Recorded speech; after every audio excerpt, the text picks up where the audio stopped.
काश मैं मौत का फरिश्ता होता तो मैं यहीं काट देता। खफा है ना मुझसे, माफी मांग रहे थे। का सर झुका कर गई थी और अब अपना फैसला था ना। ये क्या कर रहे हो?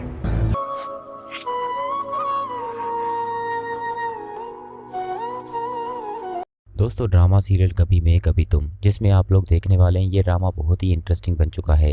यहाँ पर मेगा एपिसोड में आपको दिखाया जाएगा कि मुस्तफ़ा आखिरकार शर्जीना से घर आकर माफ़ी मांगेगा, क्योंकि शर्जीना से मुस्तफ़ा से काफ़ी नाराज़ होगी अपने बच्चे को लेकर। लेकिन शर्जीना को ये मालूम नहीं होगा कि मुस्तफ़ा भी पल पल रोया है अपने बच्चे को लेकर, लेकिन वो उसके गम से बिल्कुल बेखबर होगी, क्योंकि उसे तो बस ऐसा लगता है कि मेरा बच्चा इस दुनिया में नहीं रहा और ये सब मुस्तफ़ा की वजह से हुआ। इस वजह से वो मुस्तफ़ा को माफ़ नहीं कर पाएगी। लेकिन यहाँ पर मुस्तफ़ा और मुस्तफ़ा के घर वाले शर्जीना के पास आएंगे और उनसे माफ़ी मांगेंगे, क्योंकि पहले तो मुस्तफ़ा शर्जीना से बात करेगा और कहेगा कि शर्जीना, बस जो भी हुआ उसमें मेरी गलती थी। काश मैं अगर तुम्हें वक्त पर हॉस्पिटल पहुँचा देता तो शायद ये सब तुम्हारे साथ ना होता। मैं मानता हूँ कि मेरी गलती है और आइंदा ऐसा नहीं होगा, बस एक बार मुझे मौका दे दो। यहाँ पर सब घर वाले दोस्तों बस यही दुआ कर रहे होंगे कि शर्जीना मुस्तफ़ा को माफ़ कर दे और उसके साथ घर चली जाए।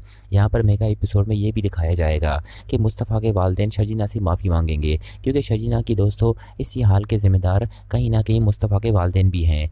अगर वो मुस्तफ़ा के घर वालों के साथ होती तो ये सब ना होता, क्योंकि कहीं ना कहीं शगुफ्ता भी शर्जीना को संभाल लेती। लेकिन वो तो बेचारी अकेली बस इस तकलीफ़ से गुजर रही थी और वहीं बेहोश हो गई, तभी उसका बच्चा नहीं बच पाया। लेकिन यहाँ पर शगुफ्ता और इफ्तिखार शर्जीना से माफ़ी मांगेंगे। शर्जीना तो कहती है कि आप मुझे शर्मिंदा कर रहे हैं और ये सब कहने की भी ज़रूरत नहीं है, बस ये सब मेरी किस्मत में था। अगर मुस्तफ़ा मेरा ख्याल रखता तो ये सब मेरे साथ ना होता।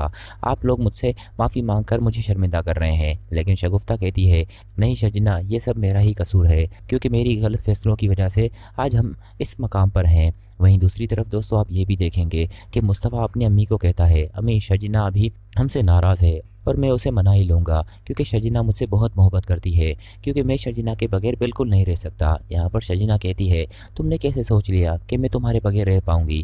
क्योंकि शर्जीना की वालदा दोस्तों क्योंकि शर्जीना के वहाँ वालदा भी मौजूद होगी और वो कहती है कि मुस्तफ़ा, तुम्हें पता नहीं है कि शर्जीना भी तुमसे बहुत मोहब्बत करती है और ये एहसास मुझे हॉस्पिटल में हुआ जब तुम शर्जीना की वजह से इतने परेशान थे और हमने तो तुम्हें कितना बुरा भला कहा, लेकिन तुमने हमें गलत साबित करके अपने आप को बहुत अच्छा इंसान साबित किया। यहाँ पर दोस्तों शर्जीना और मुस्तफ़ा तो एक दूसरे से आखिरकार गिले शिकवे ख़त्म करके वापस घर आ जाएंगे और मुस्तफ़ा के वालिदैन भी बहुत खुश होंगे कि आखिरकार हमने जो गलती की उसे सुधारने का मौका हमें इसी दुनिया में मिल गया। यहाँ पर दोस्तों इफ्तिखार की तबीयत भी ठीक होगी। लेकिन दूसरी जानिब दोस्तों आप ये भी देखेंगे कि अदील की ज़िंदगी पूरी तरह से तबाह दिखाई गई है। वो जेल की चक्की पीसेगा, लेकिन अब देखना ये होगा शायद मुस्तफ़ा आखिरी एपिसोड में अपने भाई को जेल से रिहा करवाए, क्योंकि दोस्तों यहाँ पर मुस्तफ़ा ही होगा जो शायद अदील को जेल से रिहा करवाए।